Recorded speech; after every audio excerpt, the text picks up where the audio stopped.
ದಯವಿಟ್ಟು ಮಲಬದ್ಧತೆಯ ಬಗ್ಗೆ ತಲೆ ಕೆಡಿಸ್ಕೋಬೇಡಿ. ಬಟ್ ನೀವು ಒಂದ್ಸಾರಿ ಆದ್ರೂ ನನ್ನ ಹತ್ರ ತೋರಿಸ್ಬೇಕು. ಅಂದ್ರೆ ಸರ್ಜನ್ ಹತ್ರ. ಅನೇಕ ಹೆಣ್ಣು ಮಕ್ಕಳು ನಾಚಿಕೊಂಡು ಎದುರ್ಕೊಂಡು ತೋರಿಸ್ಕೊಳ್ಳಲ್ಲ. ನಿಮ್ಗೆ ಆಶ್ಚರ್ಯ ಆಗುತ್ತೆ.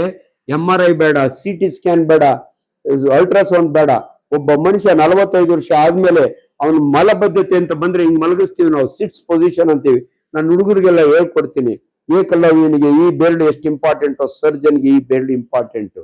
ನನ್ನ ಶಿಷ್ಯನೇನ ಗುರುದಕ್ಷಿಣೆ ಕೇಳಿದ್ರೆ ನಾನು ಇದು ಕೇಳ್ತೀನಿ, ಇದನ್ನ ಕೇಳಲ್ಲ. ಯಾಕಂದ್ರೆ ನಾನು ಇದನ್ನ ತಗೊಂಡ್ಬಿಟ್ಟಾದ್ರೆ ಅವ್ನು ಯಾರ ಕುಂಡಿಗೂ ಬೆಳ್ಳು ಹಾಕಕ್ಕಾಗಲ್ಲ. ಸರ್ಜನ್ ಅಂದ್ರೆ ಬೇರೆಯವ್ರ ಕುಂಡಿಗೆ ಬೆಳ್ಳು ಹಾಕ್ಬೇಕು, ಅವನು ಅಷ್ಟು ಇಂಪಾರ್ಟೆಂಟು. ಈಗ ಮಲಗಿಸಿ ಗ್ಲೌಸ್ ಹಾಕೊಂಡು ಬೆಳ್ಳು ಹಾಕ್ದ ಅಂದ್ರೆ ಇಷ್ಟಪ್ಪ ಕ್ಯಾನ್ಸರ್ ಕೂತಿರುತ್ತೆ. ಎಷ್ಟು ಜನ ನಾನು ಕಂಡಿಡಿತೀನೋ, ನಿಮ್ಗೆ ಆಶ್ಚರ್ಯ ಆಗುತ್ತೆ.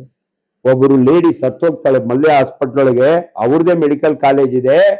ಅವ್ರ ಯಜಮಾನ್ರು ಸೆಂಟ್ರಲ್ ಮಿನಿಸ್ಟರ್ ಆಗಿದ್ರು, ಮಗ MLA ಆಗಿದ್ದ, ನಮ್ಮೂರ್ ಕಡೆಯವ್ರು, ದೊಡ್ಡಬಳ್ಳಾಪುರದ ಕಡೆಯವರು. ಅವ್ರ ಹೆಸರು ಹೇಳೋದು ಬೇಡ.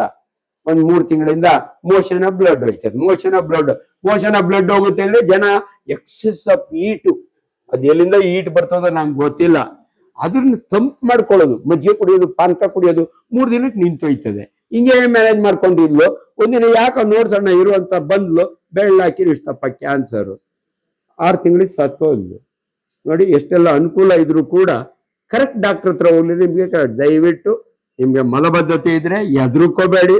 ಒಂದ್ಸಾರಿ ಆದ್ರೂ ಸರ್ಜನ್ನು, ಲೇಡೀಸ್ ಸರ್ಜನ್ಗಳು ಇಲ್ಲ, ಬಹಳ ಕಡಿಮೆ ಇದ್ದಾರೆ. ನಾವೇ ಜೆಂಟ್ಲ್ಮನ್ ಸರ್ಜನ್ಗಳು ನಿಮ್ಮನ್ನ ಬಹಳ ಮರ್ಯಾದೆಯಿಂದ ನೋಡ್ತೀವಿ. ದಯವಿಟ್ಟು ಹೆಣ್ಮಕ್ಳು ಯಾವನೊಬ್ಬ ಕಿರ್ತೋ ನನ್ನ ಮಗ TV ಒಳಗೆ ಏನೋ ಬಂತು ಅಂದ್ರೆ ಹೆದರ್ಕೋಬೇಡಿ. ತುಂಬಾ ಜನ ಒಳ್ಳೆ ಡಾಕ್ಟರ್ಗಳು ಇದೀವಿ.